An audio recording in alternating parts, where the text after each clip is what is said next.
শহীদ মিনারে জনসমাবেশ থেকে নতুন বাংলাদেশের ইশতেহার ঘোষণা করেছে জাতীয় নাগরিক পার্টি। ইশতেহারে দেয়া ২৪টি দফার মধ্যে রয়েছে বিচার, সংস্কার এবং নতুন সংবিধান। প্রথম দফায় আছে পুরাতনকে ঝেড়ে ফেলে রাষ্ট্রের নতুন যাত্রায় গণপরিষদের মাধ্যমে একটি নতুন সংবিধান গঠন। এরপর জুলাইয়ে সংঘটিত গণহত্যা, শাপলা গণহত্যা, বিডিআর হত্যাকাণ্ড, গুম, বিচার বহির্ভূত হত্যা সহ আওয়ামী ফ্যাসিবাদের সময় সংঘটিত সকল মানবতা বিরোধী অপরাধের দৃষ্টান্তমূলক বিচার এবং শাস্তি নিশ্চিত করা।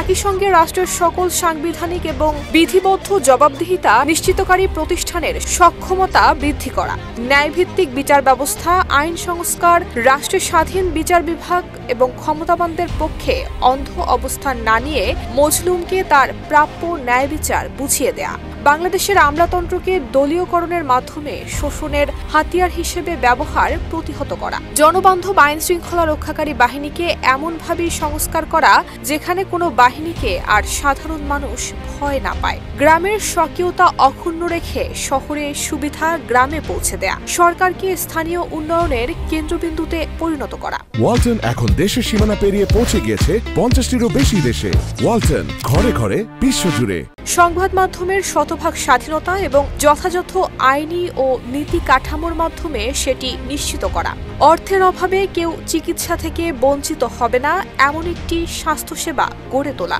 শিক্ষা খাতে বরাদ্দ বাড়িয়ে ভবিষ্যতের উদ্ভাবন, শিল্পায়ন এবং অর্থনীতির জন্য প্রস্তুত একটি দক্ষ জ্ঞানভিত্তিক সমাজ গড়ে তোলা, উন্নত বিশ্ব থেকে প্রযুক্তি স্থানান্তর এবং দেশে প্রযুক্তি জ্ঞান সম্পন্ন দক্ষ মানব সম্পদ তৈরিতে বিশেষ উদ্যোগ গ্রহণ, সকল ধর্ম সম্প্রদায় জাতিগোষ্ঠীর ধর্মীয়, নৃতাত্ত্বিক এবং সাংস্কৃতিক অধিকার প্রতিষ্ঠার মাধ্যমে বহু ভাষা, সংস্কৃতি, বহু জাতিভিত্তিক অন্তর্ভুক্তিমূলক বাংলাদেশ গড়ে তোলা,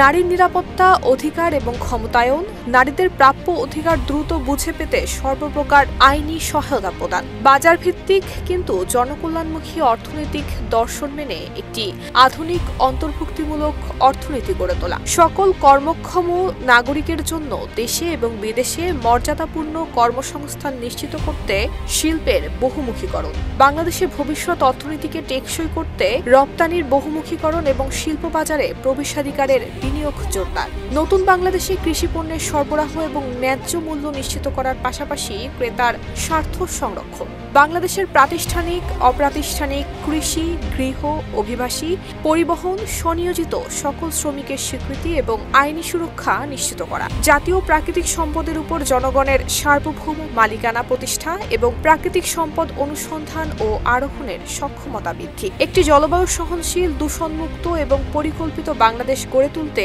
নদী, বায়ু এবং জীববৈচিত্র্য রক্ষায় সবুজ প্রযুক্তি ব্যবহার, প্রবাসী বাংলাদেশিদের মর্যাদা এবং অধিকার নিশ্চিত করা, বাংলাদেশের স্বার্থে পররাষ্ট্রনীতিকে সবসময় দলীয় স্বার্থ এবং সংকীর্ণতার ঊর্ধ্বে রাখা, গণপ্রতিরক্ষা দর্শনের ভিত্তিতে তরুণ জনগোষ্ঠীকে একটি সুসংগঠিত, সুশৃঙ্খল শক্তি হিসেবে দেশের সর্বাত্মক সেবায় উদ্বুদ্ধ করা। ঠিক ১ বছর আগে একই জায়গা থেকে এক দফা ঘোষণা করেছিলেন নাহিদ ইসলাম, যিনি কিনা এখন এনসিপির আহ্বায়ক। আজ সেই জায়গায় দাঁড়িয়েই নতুন বাংলাদেশের ইশতেহার ঘোষণা দিলেন এই নেতা। নুসরাত জাহান মেহেক, ঢাকা পোস্ট।